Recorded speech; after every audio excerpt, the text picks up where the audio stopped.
വാക്യം പ്രഭാഷകന്റെ പുസ്തകം 48-ാം അധ്യായം 1-ാമത്തെ തിരുവചനം. പ്രഭാഷകൻ 48:1 വായിക്കാം. പ്രഭാഷകൻ 48:1 കിട്ടിയോ? പ്രഭാഷകൻ 48:1. അനന്തരം പ്രവാചകനായ ഏലിയ അഗ്നി പോലെ പ്രത്യക്ഷപ്പെട്ടു, അവന്റെ വാക്കുകൾ പന്തം പോലെ ജ്വലിച്ചു. പ്രവാചകനായ ഏലിയ അഗ്നി പോലെ പ്രത്യക്ഷപ്പെട്ടു, അവന്റെ വാക്കുകൾ പന്തം പോലെ ജ്വലിച്ചു. പറഞ്ഞേ ഹല്ലേലൂയ, ഹല്ലേലൂയ. അപ്പൊ ഇന്ന് നമ്മൾ ചിന്തിക്കാൻ പോകുന്നത് കർത്താവ് ഒരു അഗ്നിയായി മാറും. കർത്താവ് ഒരു തീയിടാനായി ആഗ്രഹിക്കുന്നു. കർത്താവ് അഗ്നിയിൽ സ്നാനം ചെയ്യിക്കാൻ ആഗ്രഹിക്കുന്നു. കർത്താവ് നമ്മളെ പന്തം പോലെ ജ്വലിപ്പിക്കാൻ ആഗ്രഹിക്കുന്നു. പറഞ്ഞേ ഹല്ലേലൂയ. തീയിടപ്പെടുക ഒരു നിസ്സാര കാര്യമല്ല. ഒരു അഗ്നിയാൽ ആളി കത്തിക്കപ്പെടുക നിസ്സാരമായ കാര്യമല്ല.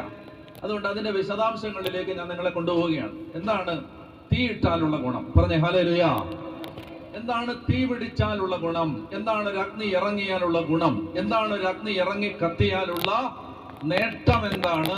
നമ്മൾ അതിലേക്ക് കടന്നു പോവുകയാണ്. പറഞ്ഞേ ഹല്ലേലൂയ.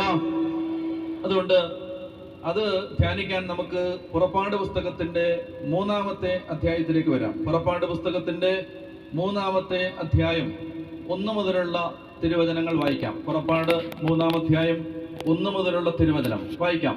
മോശ തന്റെ അമ്മായിയപ്പനും മിദ്യാനിലെ പുരോഹിതനുമായ ജത്രോയുടെ ആടുകളെ മേയിച്ച് കഴിയുകയായിരുന്നു. അവൻ മരുഭൂമിയുടെ മറുഭാഗത്തേക്ക് ആടുകളെ നയിക്കവേ ദൈവത്തിന്റെ മലയായ ഹോറേബിൽ എത്തിച്ചേർന്നു. അവിടെ ഒരു മുൾപ്പടർപ്പിന്റെ മധ്യത്തിൽ ജ്വലിച്ചുയർന്ന അഗ്നിയിൽ കർത്താവിന്റെ ദൂതൻ അവന് പ്രത്യക്ഷപ്പെട്ടു. അവൻ ഉറ്റുനോക്കി. വായിക്കാം. മുൾപ്പടർപ്പ് കത്തി ജ്വലിക്കുകയായിരുന്നു, എങ്കിലും അത് എരിഞ്ഞ ചാമ്പലായില്ല. അപ്പോൾ മോശ പറഞ്ഞു, ഈ മഹാദൃശ്യം ഞാൻ അടുത്ത് ചെന്ന് ഒന്ന് കാണട്ടെ. മുൾപ്പടർപ്പ് എരിഞ്ഞ് ചാമ്പലാകുന്നില്ലല്ലോ. അവനത് കാണുന്നതിന് അടുത്ത് ചെല്ലുന്നത് കർത്താവ് കണ്ടു. മുൾപ്പടർപ്പിന്റെ മധ്യത്തിൽ നിന്ന് ദൈവം അവനെ വിളിച്ചു, മോശേ, മോശേ. അവൻ വിളി കേട്ടു, ഇതാ ഞാൻ. അവിടുന്ന് അരുളി ചെയ്തു,